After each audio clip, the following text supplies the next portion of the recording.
আজ হবে একটা পটলের ইউনিক রেসিপি, পটল মহারানী রেসিপি। পটলের তরকারি খেতে খেতে একঘেয়ে লাগলে এটা বাড়িতে অনায়াসে বানিয়ে সবাইকে তাক লাগিয়ে দিতে পারেন। নমস্কার বন্ধুরা, আহারের বাহার রান্নার চ্যানেলে আপনাদের স্বাগত। আজকের ভিডিওটা দেখে আমার মায়ের রান্নার পদ্ধতিটা ভালো লাগলে বা আমার ডেমনস্ট্রেশনটা ভালো লাগলে আমাদের রান্নার চ্যানেলটাকে সাপোর্ট করবার জন্য অনুরোধ রইল। লাইক, শেয়ার এবং সাবস্ক্রাইব করে দিতে ভুলবেন না। চলুন শুরু করা যাক আজকের রেসিপি। 750 গ্রাম পটল নেওয়া হয়েছে আজ এই রান্নাটা করার জন্য। পটলের গায়ের খোসা সাধারণত আমরা যেভাবে ছাড়াই সেইভাবেও ছাড়াতে পারেন। আমাদের এখানে একেবারে পুরো খোসাটাই ছাড়িয়ে নেওয়া হয়েছে। আর মাথার দুই দিকটাকে অল্প করে কেটে নিতে হবে। এবার পটলগুলোর দুই মাথার দিকটাকে আড়াআড়িভাবে কেটে নিতে হবে। আর গায়ের ওপরে ছোট ছোট করে ছুরি দিয়ে আঁচড় দিয়ে নিতে হবে। আসলে পটলের নিজস্ব কোনো আলাদা স্বাদ হয় না, তাই পটলের গায়ে যদি এইভাবে চিড়ে দেওয়া যায় তাহলে মশলার মধ্যে ফুটলে এর ভেতর মশলার স্বাদ আর গন্ধ দুটোই ঢুকে যাবে ভালো করে। পরে কাজ হবে পটলগুলোর গায়ে লবণ আর হলুদ গুঁড়ো মাখিয়ে নেওয়া। সামান্য করে লবণ আর হলুদ গুঁড়ো উপরে ছড়িয়ে পটলগুলোর গায়ে যত্ন করে মাখিয়ে নিতে হবে। শুকনো পটলের গায়ে মাখাতে অসুবিধে হলে সামান্য জল হাত করে মাখালে সুবিধে পাওয়া যাবে। 2 চা চামচ চারমগজ, 15টা মতো কাজু বাদামকে জলে ভিজিয়ে রাখা ছিল আধ ঘন্টা আগে থেকে, সেগুলোকে ব্লেন্ড করে নিতে হবে। সাথে অবশ্যই স্বাদ মতো কাঁচা লঙ্কা মেশাতে ভুলবেন না। বর্ষার সময় যখন বেশি রোদ থাকে না তখন কাজু বাদাম জলীয় আবহাওয়াতে থাকলে নরম হয়ে যায়। শুকনো কড়াতে তাকে হালকা নাড়াচাড়া করে নিয়ে একে রাখলে অনেকটাই ঠিক থাকে। আমাদের কাজুগুলো ভাজা আছে বলে রংটা একটু বাদামি লাগছে। আরেকটা কথা, ব্লেন্ড করবার সময় অবশ্যই পরিমাণ মতো জল মেশাবে। 5-6 কোয়া রসুন, হাফ ইঞ্চি আদা আর 2টো বড় মাপের পেঁয়াজকে ব্লেন্ড করে একদম মিহি পেস্ট করে নিতে হবে। নেক্সট এর সাথে জল মেশাতে হবে না, তবে অবশ্যই পেঁয়াজ আর আদাকে ছোট টুকরো করে দিলে পেস্ট হওয়ার কাজটা সহজে হবে। একটা ভাজা মশলা বানাতে হবে যেটাই রান্নাতে ব্যবহার করতে হবে। তার জন্য লাগবে 4টে শুকনো লঙ্কা, 1 চা চামচ করে গোটা গোলমরিচ, ধনে, জিরে, মৌরি। তবে সব কিছুকেই একসাথে মেশালে হবে না। আগে কড়াকে আঁচে বসিয়ে হালকা গরম হতে শুরু করলে একে একে একে গোটা মশলাগুলো দিতে হবে। শুকনো লঙ্কা, গোলমরিচ আর ধনের দানা বেশ বড়, তাই আগে কড়াতে দিয়ে বেশ কিছুক্ষণ ভেজে তারপর ছোট দানা বিশিষ্ট মৌরি আর জিরেকে দিয়ে ভাজতে হবে। মশলা গন্ধ বেরোতে শুরু করলে এগুলোকে আলাদা পাত্রে ঢেলে নিয়ে হালকা ঠান্ডা করে ব্লেন্ডারে ঢেলে পাউডার বানিয়ে নিয়ে চাপা দিয়ে রাখতে হবে যাতে মশলার গন্ধটা বেরিয়ে নেওয়া যায়।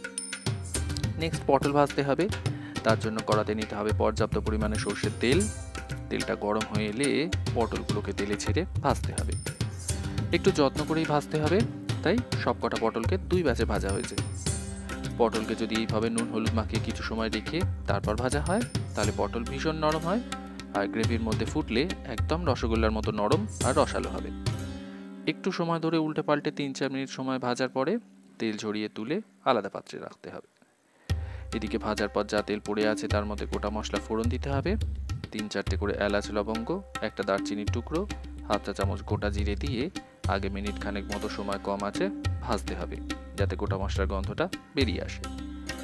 তারপর মেশাতে হবে পেঁয়াজ, আদা, রসুন দিয়ে মেশানো পেস্টটা। আর আঁচটা মাঝারি থেকে হাই করে রেখে ভেজে যেতে হবে 3-4 মিনিট মতো সময় ধরে যাতে কাঁচা মশলার গন্ধটা ভালো করে চলে যায় আর তেলও ছেড়ে আলাদা হয়ে আসে আস্তে আস্তে। এক ফাঁকে কষতে কষতে কয়েকটা গুঁড়ো মশলাকে মিশিয়ে নিতে হবে। হাফ চা চামচের থেকেও কম হলুদ গুঁড়ো দিতে হবে। কাশ্মীরি লাল লঙ্কার গুঁড়ো লাগবে একটু বেশি, 1 চা চামচে দেওয়ার পরে একটু দেবেন। আর লবণ একবার পটলের গায়ে মেশানো হয়েছে সেই কথা মাথায় রেখে হাফ চা চামচ লবণ মেশাতে হবে এখানে। আর স্বাদের ভারসাম্য বজায় রাখবার জন্য চিনি মেশাতে হবে পরিমাণ মতো। তারপর পেঁয়াজ, আদা, রসুন সহ সব কিছুকে কষে দিতে হবে একানাকারে নাড়াচাড়া করে। প্রয়োজনে মশলা কষার সুবিধের জন্য সামান্য জল মেশাতে হবে।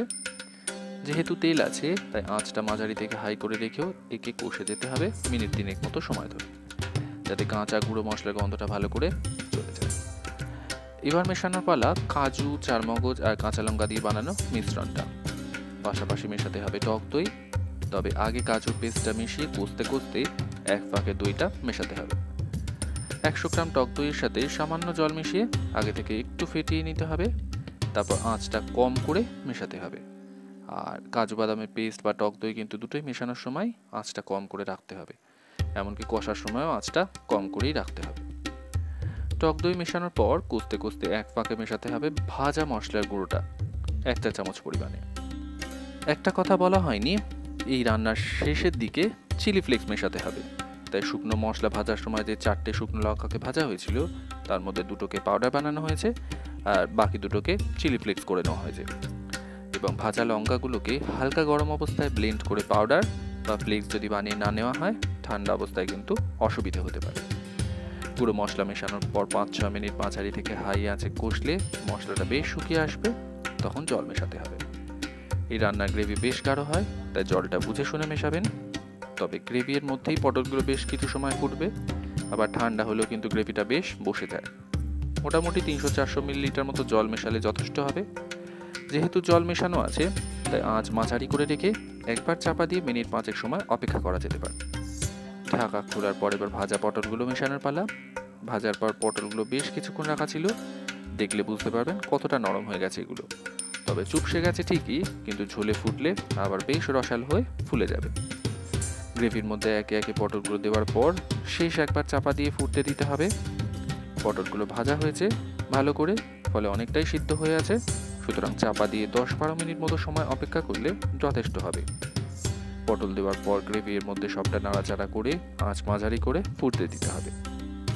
সব শেষে মেশাতে হবে সেই ভাজা মশলাটা যেটা আগে বানিয়ে রাখা ছিল। তবে একে কিন্তু রান্নার মাঝে একবার 1 চা চামচ পরিমাণে ব্যবহার করা হয়েছে। বাকিটা রান্নার শেষে ঢেলে সবটা ওপর নিচ যত্ন করে মিশিয়ে নিয়ে আঁচ বন্ধ করে দিতে হবে আর চাপা দিয়ে 10 মিনিট মতো সময় ধরে স্ট্যান্ডিং টাইমে রাখতে হবে, যাতে শেষে যে মশলাটা মেশানো হলো তার গন্ধটা সমস্ত রান্নাতে ভালো করে ছড়িয়ে যায় আর পরিবেশন করবার সময়ও যাতে এর গন্ধটা ভালো করে পাওয়া যায়। সাধারণত রুটি পরোটার সাথেই একে বেশি মানানসই হয়। কমেন্ট করে জানাতে ভুলবেন না কেমন লাগলো পটল মহারানী রেসিপি।